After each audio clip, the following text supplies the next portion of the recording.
YouTube জীবনে আমার প্রথম ভিডিও কোনটা ছিল সেটা কি কেউ জানো? সেটা দেখলে এখনো তোমরা হাসতে হাসতে পাগল হয়ে যাবে আর চিন্তা করবা যে সেদিনকের লোল গেমার আর আজকের লোল গেমার কি এক। আমার ইউটিউব জীবনে কতগুলো ভিডিও ছাড়া লেগেছে, কি ভিডিও ছাড়া লেগেছে, কতখানি কষ্ট করা লেগেছে, তারপরে আজকের এই পজিশনে এসে পৌঁছাইছি সেটা আজকে তোমাদের কাছে তুলে ধরবো। আরে ভাই, ইউটিউবে কষ্ট করার পর মানুষের প্রথম যেদিন ভিডিও ভাইরাল হয় সেদিনকে সে আনন্দ করে, ফুর্তি করে। আর আমার যেদিন প্রথম ভিডিও ভাইরাল হয়েছিল সেদিন আমি সবার কাছে কেঁদে কেঁদে বাড়াইছি। কতটুকু জানো আমার ইউটিউব সম্পর্কে আর আমার ইউটিউব ক্যারিয়ার সম্পর্কে? আমার মনে আছে আমি একটা সময় প্রায় হাল ছেড়েই দিয়েছিলাম, কিন্তু একদিন সকালবেলা উঠে আমার ইউটিউব চ্যানেলে ঢুকে দেখি পুরো বুম। চলো আজকে আমার ইউটিউব জীবনের কিছু ছোট ছোট গল্প তোমাদের কাছে শেয়ার করি, যা অবশ্যই তোমাদের ভালো লাগবে। তো বেশি প্যাক না করে ছোট্ট একটা ইন্ট্রো দিয়ে আজকের ভিডিও শুরু করা যাক।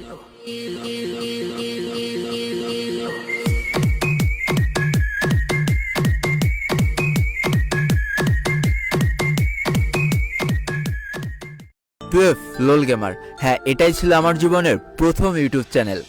এর আগে ইউটিউবটা কি জন্য সেটাই ঠিক মতো বুঝতাম না। সম্পূর্ণ নতুন একটা পথে নতুনভাবে পা বাড়িয়ে দিয়েছিলাম। আজ থেকে প্রায় 1.5 বছর আগের কথা। দিনটা ছিল 29শে মার্চ 2020 সাল, যেদিন প্রথম আমার ইউটিউব চ্যানেলটা খোলা হয়, অর্থাৎ 29শে মার্চ আমার ইউটিউব চ্যানেলের জন্মদিন। তবে একটা ছোট্ট গল্প বলে, আসলে আমার ইউটিউব চ্যানেল খোলার কাজ শুরু হয়েছিল 28শে মার্চ রাত 9টা থেকে। কিন্তু আমি তো একেবারেই নতুন ছিলাম, তাই পুরোপুরিভাবে যখন চ্যানেলটা খুলে উঠেছিলাম দেখি ভোর 5টা বেজে গিয়েছে। তাই সেই অনুপাতে আমার চ্যানেলের জন্মদিন 29শে মার্চ হয়ে গিয়েছে।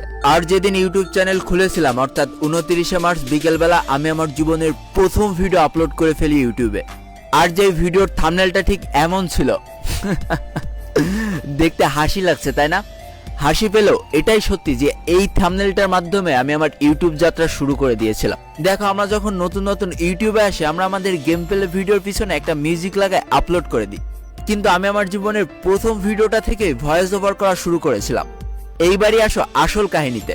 আমাদের বাসায় 3টে রুম। একটা রুমে আব্বু আম্মু থাকে, একটা রুমে আপুমনি থাকে, আর একটা রুমে আমি আর আমার ভাইয়া থাকি। তাহলে বুঝতেই পারছো প্রথম ভয়েস ওভার করবো কি পরিমাণ লজ্জা কাজ করছে। অবশ্যই কারোর সামনে আমি ভয়েস ওভার করতে পারবো না। চারিদিকে ঘুরে বেড়াচ্ছি কোন জায়গায় বসে আমি ভিডিওর পিছনে একটু ভয়েস লাগাবো। অবশেষে আর কোনো উপায় না পেয়ে আমি আমার জীবনের প্রথম ভিডিওর ভয়েস ওভার করেছিলাম বাথরুমে বসে। ব্যাপারটা হাস্যকর হলেও এটাই সত্যি। আমার মনে আছে বাথরুমে বসে যখন ভয়েস ওভার করছিলাম তখন লোকলজ্জার ভয়ে কি পরিমাণ আস্তে আস্তে যে কথা বলেছিলাম সেটা একমাত্র আমিই জানি। আর আজকে প্রথম ভিডিওটা দেখলে তোমরাও জেনে যাবা। ভালোই লুক পাইছি। এই ঘরে ইনিমি আছে শিওর। ভালোই 5 শব্দ পাওয়া যাচ্ছে। হ্যাঁ, একটা আছে 5 শব্দ পাওয়া যাচ্ছে। আর দেখি সিঁড়িতে উঠা দেখে। ওরে ও ভাই মিস ফায়ার হয় কেন? ও সামনে আসলো কোন থেকে? পালাই কেন? পালাস কেন ভাই? আমি তো তোর দিকে ভয় পেয়ে গেছি। দূর মিয়া, এই পাশটাই উঠবে। ওই আরে আরে আরে আমার দিকে পালা গেছে ভাই। সিঁড়িতে উঠিনি। দাঁড়াও। ঠিক, ওই তো দেখছি। দাঁড়াও টুল্লু ভাই, দাঁড়াও। ওই যে বাম পাশে দেখছি, দাঁড়াও। কই গেল? হাই ও দেখছি উপরে, ওই যে উপরে। এইভাবে আমার ইউটিউব যাত্রা শুরু হয়ে গেল। একদিন পর পর একেবারে রেগুলার বিকেলবেলা আমি ভিডিও ছেড়েই যেতাম।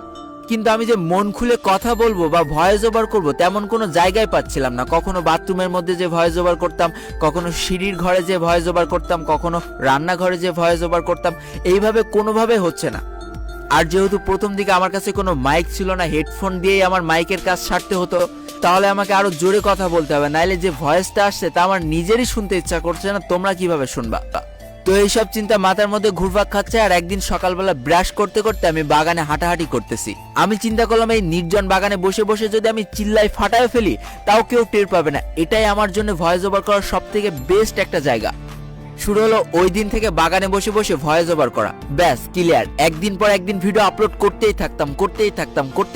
কখনো ভিউজের দিকে তাকাইতাম না, কারণ আমি যখন ভিডিও ছাড়তাম আমার এক একটা ভিডিওতে ভিউজ আসতো 27টা 28টা করে, আর লাইক আসতো 5টা 6টা কি 7টা করে।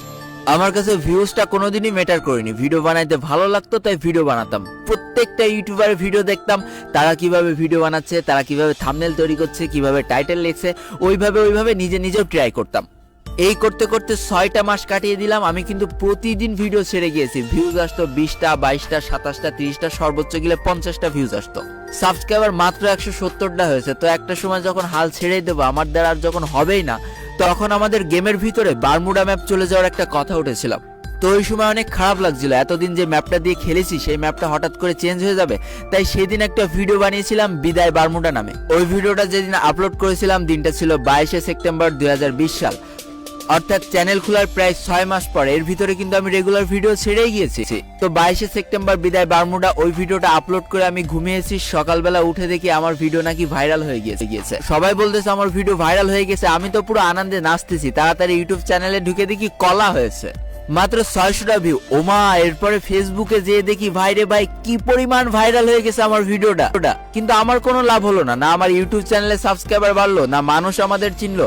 যে যেরাম পারলো তার ফেসবুক পেজের থেকে ছাড়লো আর ভিডিও ভাইরাল হয়ে গেল, তার পেজ গ্রো হয়ে গেল। আমার কোনো লাভ হলো না।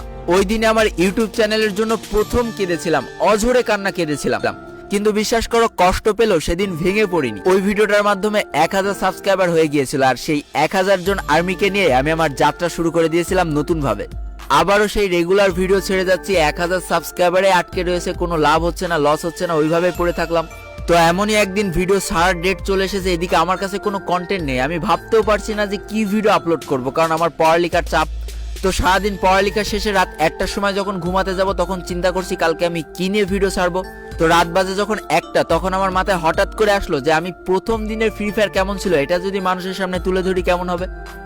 তো ইউটিউবে সার্চ করলাম free fire first game play, আমার সামনে প্রচুর গেম প্লে আসলো। তো ফ্রি ফায়ারের প্রথম দিকের একটা গেম প্লে আমি ডাউনলোড করলাম। পরের দিন তার উপরে নিজের ইচ্ছা মতো ভয়েস ওভার করলাম, কোনটা ভালো মন্দ সবকিছু তুলে ধরলাম। যথারীতি বিকেল 5টার সময় ভিডিও আপলোড করে পড়ালেখা করে রাত্রেবেলা ঘুমিয়েছি। সকালবেলা আমি যখন ঘুম থেকে উঠে ইউটিউবে গিয়েছিলাম তখন আমার হাত পা পুরো কাঁপছিল, কারণ পুরো বুম হয়ে গিয়েছিল ভিডিওটা। এক রাত্রে 1 লাখ ভিউজ পেয়েছিল, সাবস্ক্রাইবার দেখি 10,000 হয়ে গিয়েছে। মাত্র 3 দিনে ভিউজ হয়ে গিয়েছিল 1 মিলিয়ন। এক রাত্রে 25,000 সাবস্ক্রাইবার বেড়েছিল, ভাবা যায়। আর এই ভিডিওটা আমি কবে আপলোড দিয়েছিলাম জানো? 16 অক্টোবর 2020 সাল। ভাই প্রায় 7 মাস কষ্ট করার পর অবশেষে একটা ভিডিও ভাইরাল হয়ে গেল। এদিকে চ্যানেলের সাবস্ক্রাইবার উড়াধুরা বাড়তে শুরু করলো। কনে একটু আনন্দ করব কি না, তার আর কোনো লাইন থাকলো না। ইউটিউব যে এত প্রেশার ভাই, যারা ইউটিউবিং করে তারাই জানে। কিন্তু এদিকে তো আমার ভিডিও ভাইরাল হয়ে গিয়েছে, এদিকে গেম প্লেটাও আমার ছিল না, অন্য একটা ইউটিউব চ্যানেল থেকে ধার করে নিয়ে আসা। তো সেই ইউটিউবের কাছে অনেক কাকুতি মিনতি করেছিলাম যে এই ভিডিওটা আমার চ্যানেলে থাক না, প্লিজ তুমি কোনো কপিরাইট স্ট্রাইক দিও না। প্রচুর কাকুতি মিনতি করেছিলাম, কারণ বুঝতেই পারছো এটা আমার চ্যানেলের গ্রোথ লাইন ছিল। ওই ভিডিওটার মাধ্যমে আমার চ্যানেলটা আস্তে আস্তে গ্রোথ পাচ্ছিল, কিন্তু কোনো কিছুতেই কোনো লাভ হয়নি। এক বুক হতাশা আর কপিরাইট স্ট্রাইকের ভয়ে সেদিন ওই ভিডিওটা আমার প্রাইভেট করে ফেলা লেগেছিল। কিন্তু এই যে 16 অক্টোবর ভিডিওটা ভাইরাল হলো, তারপর থেকে নিজের ভিতরে এমন একটা শক্তি কাজ করতে শুরু করলো না, যেটা তোমাদের বলে বোঝাইতে পারবো না। এরপরে আমার আর ঘুরে তাকানো লাগেনি, একের পর এক ভিডিও ছেড়েছি, আর তোমরা ভাইরাল করার দায়িত্ব নিজের কাঁধে তুলে নিয়েছো। এই করতে করতে 1.5 বছরের মাথায় আমার চ্যানেলের সাবস্ক্রাইবার সংখ্যা হয়ে দাঁড়ালো 1 মিলিয়ন, আর আজকে আমি বর্তমান পজিশনে এসে দাঁড়িয়ে আছি। তো এবার কিছু বাস্তব কথা বলি। বিশ্বাস করো, খুব কম মানুষের ভিতরে এমন ধৈর্য থাকে যে 6 মাস ধরে ভিডিও ছেড়েই গিয়েছে আর ভিউজ মাত্র 27টা, 30টা, 40টা। বিশ্বাস করো, কেউ আমাকে সাপোর্ট করেনি, না ফ্যামিলি আমাকে সাপোর্ট করেছে, না বাংলাদেশের কোনো বড় ইউটিউবার আমাকে সাপোর্ট করেছে, কেউ করেনি, নাথিং। জীবনে কখনো আমাকে সাপোর্ট করেনি। কিন্তু চরম একটা সত্যি কথা কি জানো? যখন আমি নিজের চেষ্টায় উপরে ওঠার চেষ্টা করেছি, অনেক মানুষ আমাকে টেনে নামানোর চেষ্টা করেছে।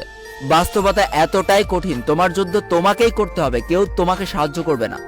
সবকিছু মুখ বন্ধ করে সহ্য করে নিতে পেরেছিলাম বলে আজকে এই জায়গায় এসে দাঁড়াতে পেরেছি। আর আমি একমাত্র সেই ইউটিউবার যার সাথে কোনো ইউটিউবার আজ পর্যন্ত কন্ট্রোভার্সি হয়নি।